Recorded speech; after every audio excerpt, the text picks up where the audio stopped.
When it comes to games, everyone has their favorite genres.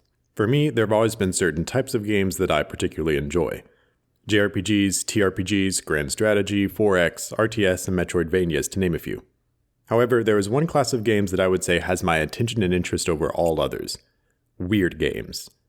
Now that's something of a nebulous term, so let me try and pin down exactly what I mean by that. When I say a weird game, I don't necessarily mean a game with a weird story, or weird art design, or anything like that.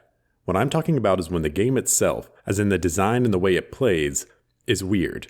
These are games that push the boundaries of our common conceptions for video games, and typically don't fit neatly into genres or categories. These sorts of games are typically the result of a singular vision by a designer or small team of designers, and I appreciate them because they often fly in the face of mainstream AAA titles that are usually made to appeal to as broad an audience as possible. To conceptualize this in the form of a common model, let's take the video game iceberg. At the top are games that most people are aware of, regardless of how much or how often they engage with video games. Lower down, you start to get games that are only known to people who spend a little more time playing them, and lower yet still are those titles that may only be well known by those who would consider video games to be their primary hobby. Lower still are those cult classics that find little attention outside their particular niches. This is typically the domain of the weird game. And then, in the dark reaches of the coldest abyss, lies a game whose name has been dormant and unspoken of for years, locked away from eyes and ears for a generation. A game whose very existence was once uncertain, and by far, the weirdest game I have ever played. Kowloon High School Chronicle.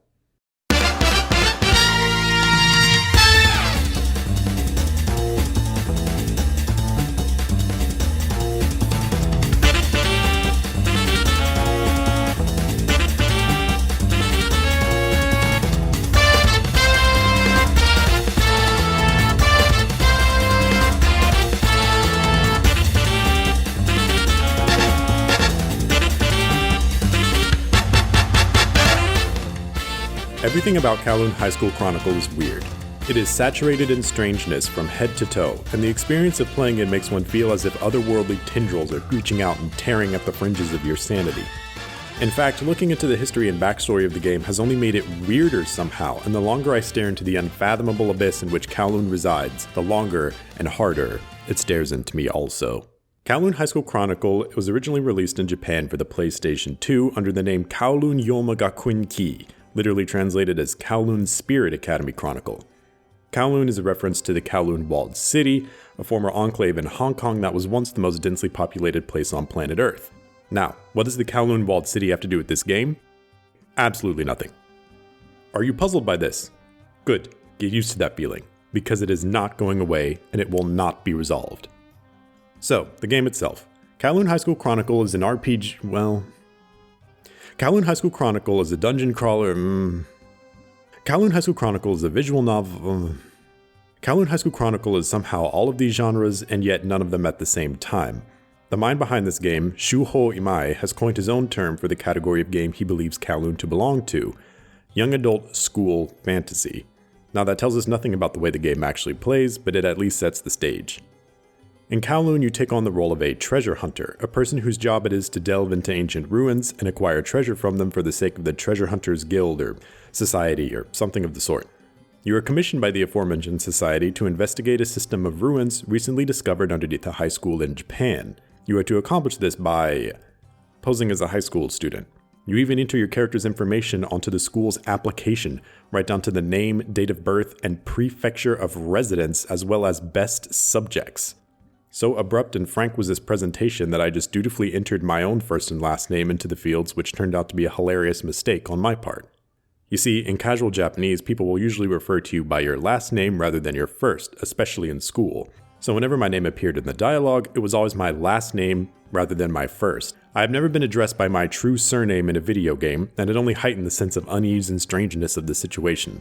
It felt as if I had inadvertently given a piece of information to the game that it shouldn't be privy to, and now it was using that information to get into my head. The game is divided into two primary segments, one where you're in the school above the ruins, and another where you explore the catacombs underneath. For the school segments, the game plays like a regular visual novel, although there are some elaborations on this formula, as you have the opportunity to explore and interact with characters during your, lunch period, as well as investigate the area for items that could be useful to you. For the dungeon segments, the gameplay takes an about face, and all of a sudden you're in a first-person dungeon crawler mode a la Wizardry or Etrian Odyssey. Is all of this relatively normal to you so far? Good. Cherish that sensation. The ruins, despite being clearly Egyptian in aesthetics and tone, are actually... Quick detour into the history of the Japanese archipelago for a moment. Trust me, this is actually necessary. Modern-day Japanese people are descended primarily from an ethnic group called the Yayoi, who arrived in the archipelago from mainland Asia around 300 BC. Recent studies have also shown that the Yayoi likely received admixture from the Kowloon people, a culture who moved into the islands from southern Korea some centuries after. However, the Yayoi were not the first civilization in modern-day Japan. The Jomon culture had existed for millennia prior to the arrival of the Yayoi and were responsible for the first vestiges of human civilization on the islands. Although the Yayoi quickly became the dominant culture on the Japanese archipelago, the Jomon did not disappear entirely, and the genetic vestiges of their ancestry have been found in Japanese people across the country, but are particularly concentrated in the Ainu people of Hokkaido, who are ethnically and culturally distinct from Yamato Japanese, and are hypothesized to be the primary modern descendants of the Jomon, although this theory is debatable. In Kowloon High School Chronicle, the ruins are heavily implied to be constructed by the Jomon or perhaps an even more ancient precursor civilization to the Jomon. Furthermore, the game goes a step further and implies that this culture, whoever they might be, was ancestral to the ancient Egyptians as well, thus explaining the superficial similarities to Egyptian architecture. Despite the Egypt connection, much of the extraordinarily vague flavor text you encounter on tablets and plaques throughout the ruins references episodes and scenes from the Nihon Shoki, a series of epic tales and poems associated with the primordial development of Japanese civilization. Many of the game's bosses share names with the spirits or gods present in these myths, although whether or not these beings are those spirits is left unclear. A major recurring theme through the game is the presence of oop arts or out-of-place artifacts. The game is fuzzy on what or when or where these artifacts are, and the whole thing is it's just weird, okay? As you explore the ruins, you will encounter enemies in some chambers. Once you enter a room inhabited by monsters, free exploration ceases, and now you're in a turn-based battle on a grid like a standard tactical RPG. Except in Kowloon, the perspective does not shift. You remain in first person even during these segments, meaning that there could be enemies behind you or to your side, but you wouldn't know because the screen is forcing you to look at the 3 spaces in front of you. Additionally, you don't just take 1 or 2 actions per turn. Instead, the game gives you a bank of action points that you spend in order to act. You use these points to move, shoot a gun, swing a knife, or use items from your inventory. Even turning your character to face the scorpion or ghost or whatever to your right takes action points. Adding on top of this is the fact that you freely aim the cursor in these moments with the analog stick, meaning you can direct your attack to a particular space in your field of vision, which is important because all enemies have a weak point somewhere on their sprite that causes them to take additional damage. Don't expect the game to tell you where that is, or give you a hint at where it is. It's all a mystery. The first time I encountered this combat system, I was flabbergasted.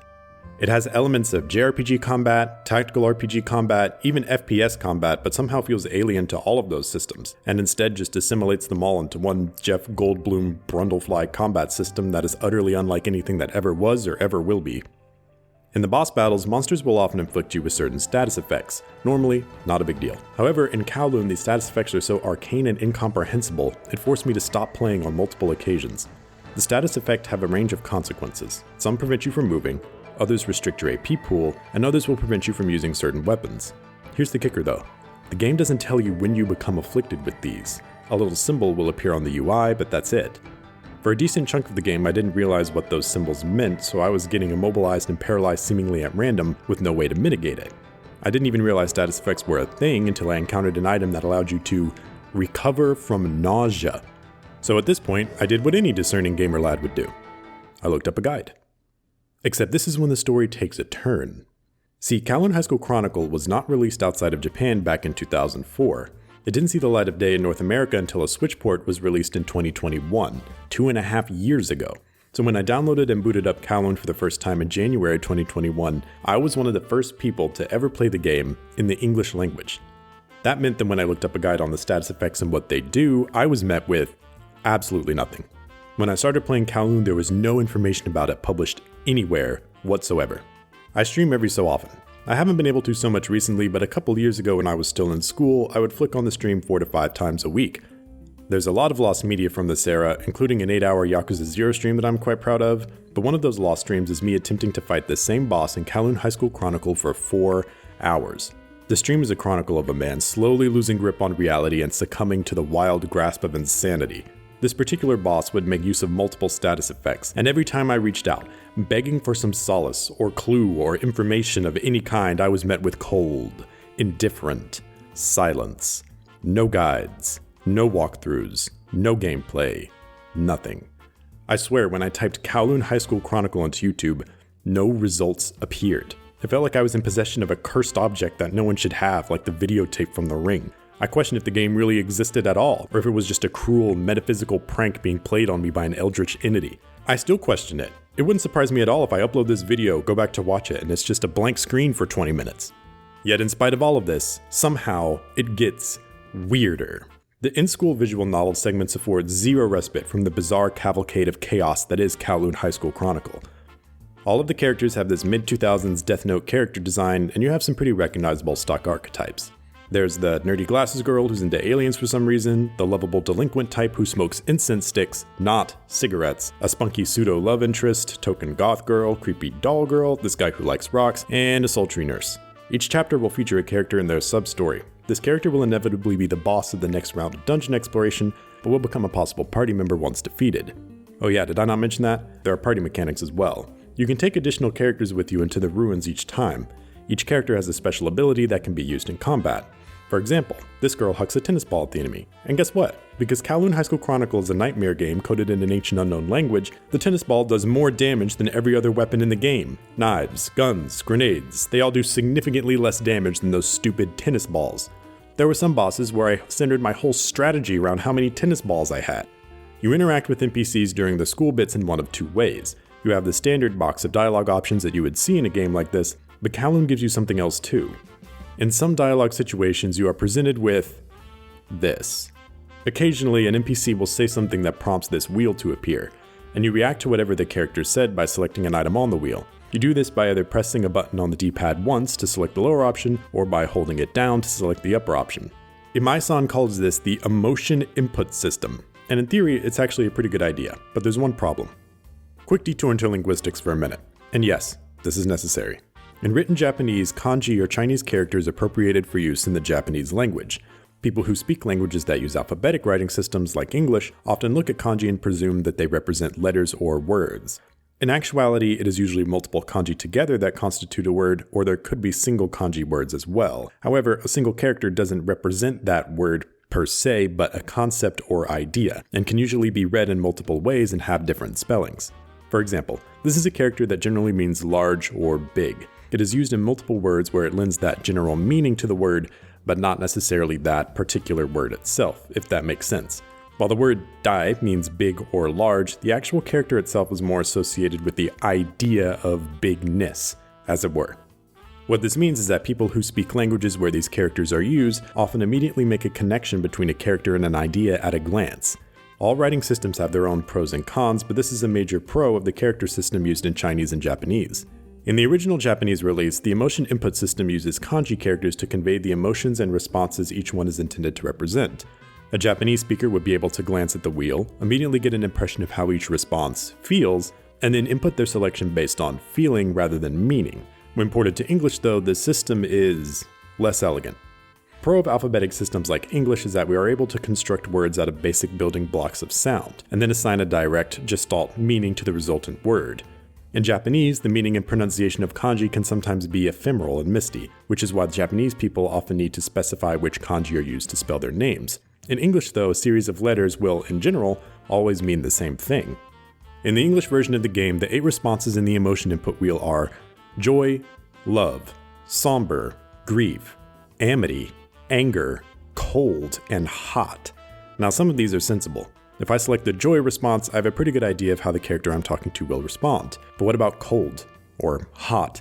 Aren't grief and somber a little close to each other? What's the difference? What does amity mean? Well, amity, as I learned, means agreement, but hot and cold are still utter mysteries to me. For a bit, I just answered hot every time that the wheel appeared, and I got no closer to understanding what it meant. Some characters would react like I was flirting with them, others would get mad, and others would proceed with the conversation like nothing happened. Adding to the mystique of the whole thing is the fact that the game crams an entire English word onto a space meant for a single kanji character, meaning that I had to pause and squint at the screen to even know what the options were. The muddiness of what these emotional responses were and how each character would react to them turned many dialogue moments into complete mysteries. I had no idea what I was saying to these characters or how they would react. And remember, there are no resources for this game out there. even going on 3 years after the Switch release. No wiki to tell you which response to give to increase your reputation with the character, no tips on how to beat certain bosses, and no hints for the myriad obtuse and arcane puzzles that litter the ruin segments of the game. Everything going on in this game is bizarre in the extreme. You have unhinged substories that begin and end in the blink of an eye, including a Frankenstein's monster character who tried to communicate with the spirit of his departed sister via music, a doll girl who is a maniac and tries to plant bombs around the school disguised as presents, one girl traumatized by the appearance of giant spectral eyes outside of their dorm room, which several characters speculate is in fact a UFO, the school nurse is smoking something, and while most of the characters suss out that you aren't all who you say you are pretty early, none of them even question it. All the while, the game teases the existence of a shadowy student council, who apparently has nefarious designs on the ruins for some reason, as they always dispatch various hoodlums into them to disintegrate into smoke and metamorphosize into boss monsters. Or summon the boss monsters. It's unclear what exactly is going on there. It's okay though, they come back after you win. The skin-crawling strangeness of Kowloon is written into the very fabric of the game. Every UI function is entirely diagenic. You order your weapons off of a deep web eBay site, you communicate with students with this strong bad email interface, they send you text messages, you level up your stats by changing the grades on your report card, and then there's even, I kid you not, a fully playable visual novel game in your dorm room computer. Every chapter is presented as an episode of an anime, complete with an opening song, ending credits, and even a mid-roll cut to commercial screen. When I looked up the soundtrack to use in this video, I learned that the cover for that soundtrack looks like this. That says, Kowloon Treasure Juvenile, First Relic Yoma Gakuin Ki Across Friendship Romance for All Treasure Hunters by Takashi Nitta since 2004. I don't know who this man is, but it is not Takashi Nitta. Actually, I went ahead and looked it up. His name is Glenn M. Ray. He is a real saxophonist, but he doesn't play on this album. They just use his picture. Everything about this game feels like I am taking crazy pills by the fistful. A bit ago, I was pursuing the used video game of A Second and Charles, and felt drawn to a PS3 game they had on the shelf. This game was called Tokyo Twilight Ghost Hunters, and it felt like something I'd be into, so I went ahead and bought it. Now, I still haven't played Tokyo Twilight Ghost Hunters because I've moved around a bit and I don't have a PS3 to play it on. But in doing research for the game, I made a discovery that caused my blood to run cold. See, Tokyo Twilight Ghost Hunters is part of a larger franchise. A larger franchise that also contains Kowloon High School Chronicle. As it turns out, Imai-san is far more prolific than I previously thought. While still reeling from this revelation, I discovered that both Tokyo Twilight Ghost Hunters and Kowloon High School Chronicle aren't just in this franchise, they're spin-offs of the franchise, not even mainline titles. The series itself is called Tokyo Maijin Gakuin Denki, or Tokyo Wizard Academy Fantasy. The series has 5 mainline titles, but none of them have been released outside of Japan. In addition to this, the franchise also has an anime, 4 audio dramas, a manga, and a light novel series. The fact that the abyssal Kowloon High School Chronicle is itself only the tip of a darker, deeper-reaching iceberg is a horrifying discovery, and I'm still trying to wrap my head around it. Now, viewer, in spite of all this, do not think for 1 second that I dislike Kowloon High School Chronicle. Oh no, I like weird games, remember? And the weirder the better. Maybe it's Stockholm Syndrome, or maybe it's the distant alien whispers that gnaw at the back of my consciousness whenever I play it, but I actually love this game. It is the product of a design vision that is so utterly unconcerned with what people think about it, and there's a remarkable confidence in the game that's hard to find. Although maddening, I greatly respect all the quirks and nonsense that the game girds itself with, and it serves to make an extraordinary, colorful experience that simply can't be replicated. I don't know if I can recommend playing Kowloon High School Chronicle in the same way I don't know if I can recommend reading the Necronomicon. Nonetheless, if you do brave the dark void that is this game, don't expect to come out of it unchanged. I mean it when I say that this game completely twisted my perspective on what a game could be and do. And there is a creative energy within Kowloon that's rare to find. Kowloon is a game that actively defies any attempt to rationalize itself, whether in the dialogue or the game design. And although it makes me feel like I need to be put in a straitjacket whenever I talk about it, it is perhaps the single most unforgettable, and certainly the strangest, game I have ever played.